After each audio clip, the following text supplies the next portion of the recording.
For years here at Nomad Capitalist, we've told you to go where you're treated best. If a country decides to make your life difficult, reduce your freedoms, make it harder to invest, or raise your taxes, you don't have to stick around, whether it's in a city, a state, or even a country. There are better options. And now a group called Tax Foundation echoes those sentiments by saying that wealthy people actually do go where they're treated best. Kel Surprise, when taxes go up, people move. I'm going to share the article with you as well as my thoughts right now.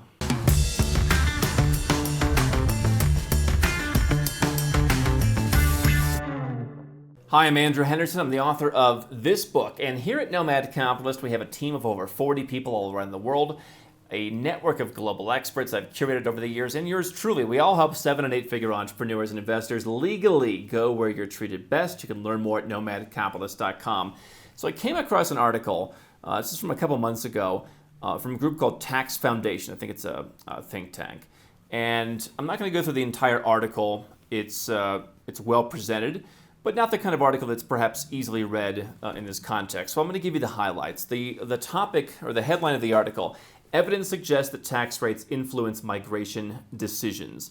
And so the article starts, it's by A. Christina Zviniz. Individuals respond to taxes by changing their behavior. Hence, when there are tax differences between countries, some might respond by moving to a lower tax area, something we talk about all the time here. For higher income individuals, now wait for this part, this is very important.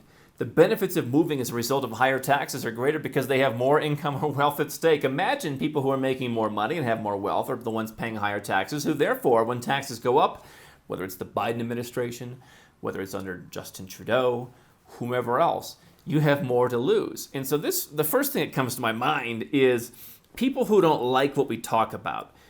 I happen to think they don't even not like it, but people who feel they can't do what we talk about, feel they don't have options, people who feel themselves as victims, say, yeah, but everyone wants to come here. Because that's what they watch on TV. Because as if any TV news channel in your country is going to say, our country's a piece of crap, no one wants to come here. You know, I woke up one Saturday morning a couple months ago, I was on Russian television, on like the Conspiracy Channel.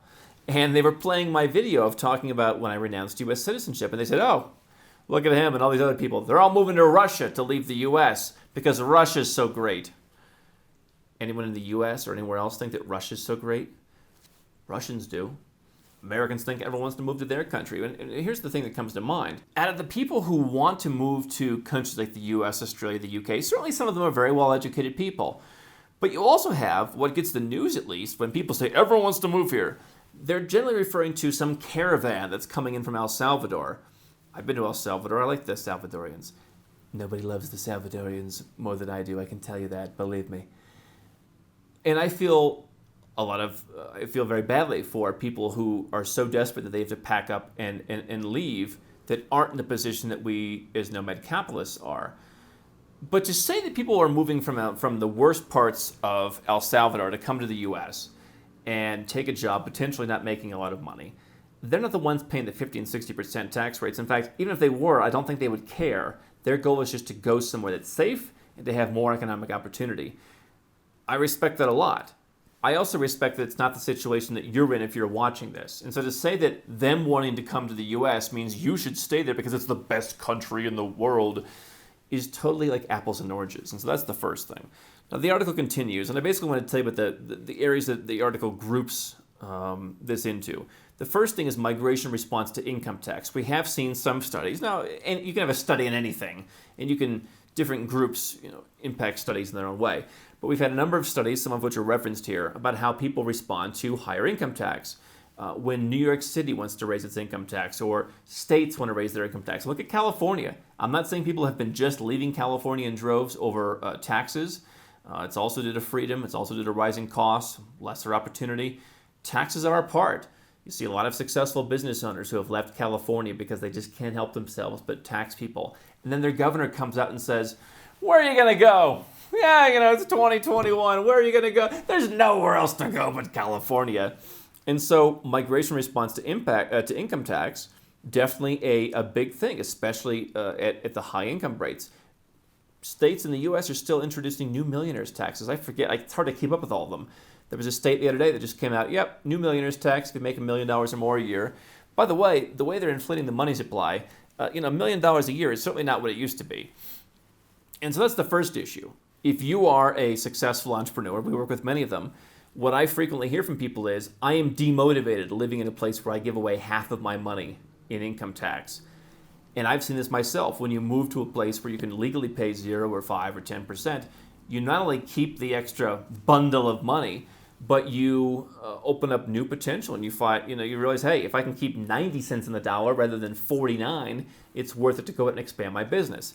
The second part, migration response to wealth and estate taxes. Joe Biden, Bernie Sanders, others looking to reduce the thresholds for estate tax, looking to raise the tax rates. Other countries are talking about that. Lots of countries talking about introducing wealth tax. The article mentions some countries in Europe that decided to not have a wealth tax anymore because people could just move, right? And so definitely people in France, for example, moved over to Belgium to escape wealth taxes in France. The article also talks about what it says are policy implications. That says that the more money someone makes, the further they're looking to go, is my interpretation. And what they say is, if countries want to attract foreigner revenue, they have to be competitive. They have to have preferential tax treatment. So, when I go to countries around the world, I love Malaysia. If Malaysia decided to say, you know what, you live here for 3 months or more, you're paying us half your income, I'd have to not live in Malaysia anymore.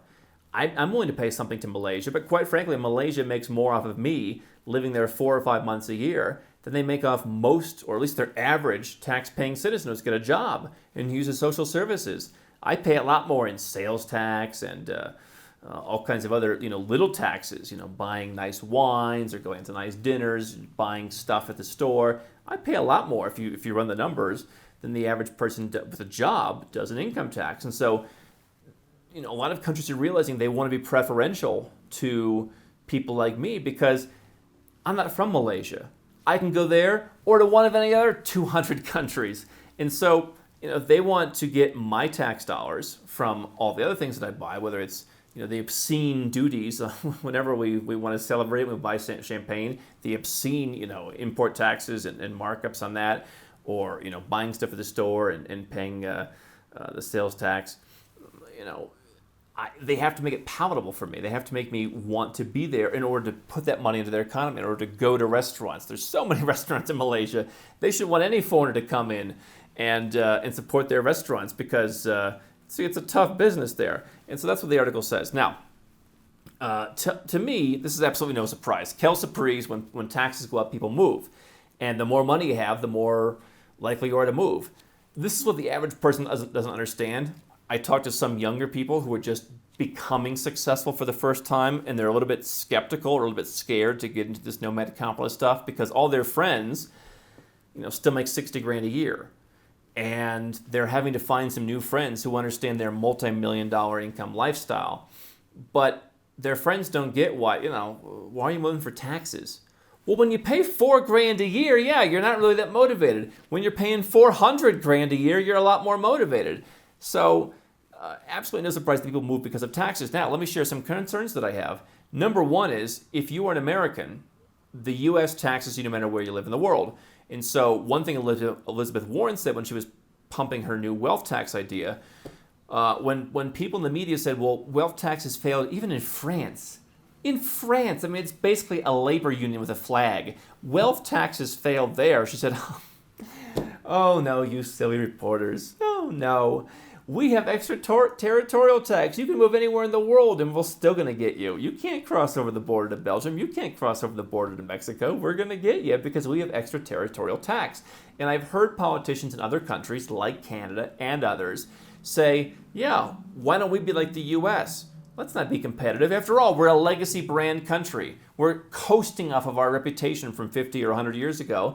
So if you're a citizen of our country, why don't we tax you? And then let's raise tax rates on income. Let's impose new estate taxes. Let's impose new wealth taxes. They're dreaming up a whole lot of taxes right now. If you've been paying attention in the last year, it's been a field day for these politicians because now they've got a great excuse. They need something to pay for. So number one, my concern is if your country already has extraterritorial taxation where it's very difficult to leave the tax net, such as in the United States, or if your country is looking at imposing that, this idea that you can move is going to be more difficult. Now, if you're an American, you can go overseas, you can legally reduce your taxes.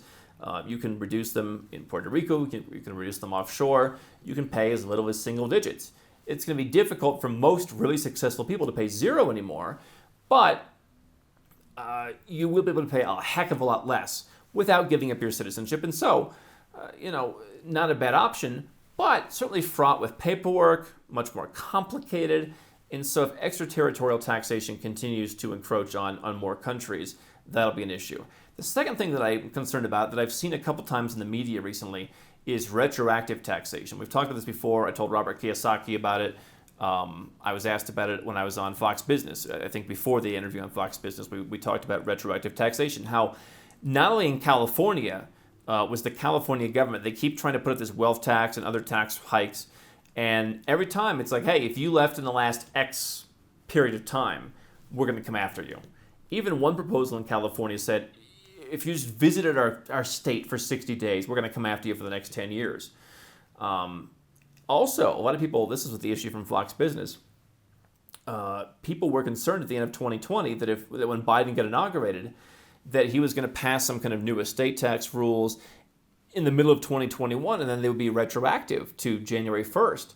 And so I fear retroactive taxes will be used more and more to where if you don't move before it's too late, you will perhaps be stuck in a net where, if you want to leave, if they can't get you an extraterritorial tax, they'll say, oh, if you want to leave, we're going to tax you back to the beginning of this year. Or we're going to tax you for the last 5 years. Or for the next 5 years. There are a couple of countries in Europe where if you leave, and others I think around the world too, but there are several countries around the world where if you leave, unless you set things up very particularly, they can keep you in their tax net for 2 or 3 years, continuing to pay tax to a country you don't even live in. Now, it's not technically extraterritorial tax because you can get out of their system, but they might stay in your case for a couple of years.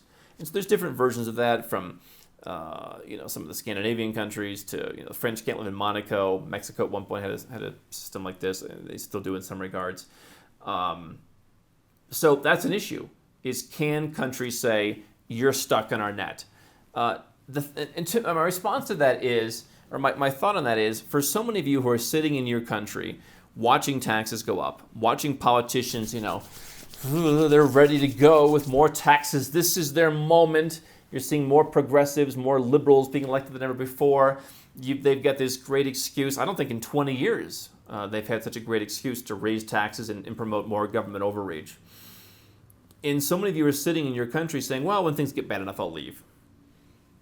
But they could impose retroactive extraterritorial taxes, other things, and you may not be able to leave. And so, my suggestion is if you're sitting at home and you're saying, I might leave if taxes get high enough. Let me tell you something. Let me give you a hint. If you live in a Western country, taxes are going up. Taxes are not going up all over the world. I push back on the defeatist folks who want an excuse to stay in their country. Oh, there's nowhere to go. They're all going to be the same. No, this is a cycle. You have the legacy brand countries of the West that forgot what made them successful in the first place. They don't care about attracting business anymore, really. And then you've got countries who just came out of that. They're recently ex-communist, or they failed in some way, and now they want to be successful. And so now they have to realize where their bread is buttered. You can go to countries like that, and I would suggest you go before it's too late. Get your second residence, work towards a second passport, establish your tax home somewhere else, move your business overseas, potentially move your investments overseas. These are some of the things that you should do. Look at this report from Tax Foundation. Higher taxes, as if the taxes in the West aren't high enough already, drive people to move. This is your opportunity. Go where you're treated best. We now have statistics showing exactly that. People do move when new income taxes, wealth taxes, estate taxes come into play. This is your opportunity. You're not the only one. You don't have to feel badly. There are plenty of places where you can go, dramatically reduce your taxes. Others are doing it. I think you should consider it. How can Nomad Capitalist help you? 4 ways. Number 1, subscribe to our channel and click the notification bell to make sure you get our new video every day. Number 2, get a copy of Nomad Capitalist, the book. You'll learn a lot of my personal experiences over a dozen years of studying this stuff, as well as exactly some of the strategies that you can use to build your Nomad Capitalist plan. Number 3, if you're not sure where to start, but you want to come and learn from my team and I, you want to come and mingle with like-minded people, learn more about our live conference, Nomad Capitalist Live. It's coming up soon. And number 4, if you want some help right now because you've got a burning issue, you need something solved, you want to lower your taxes, get a second passport, or build the Nomad Capitalist lifestyle of your dreams, go to nomadcapitalist.com and click on Become a Client.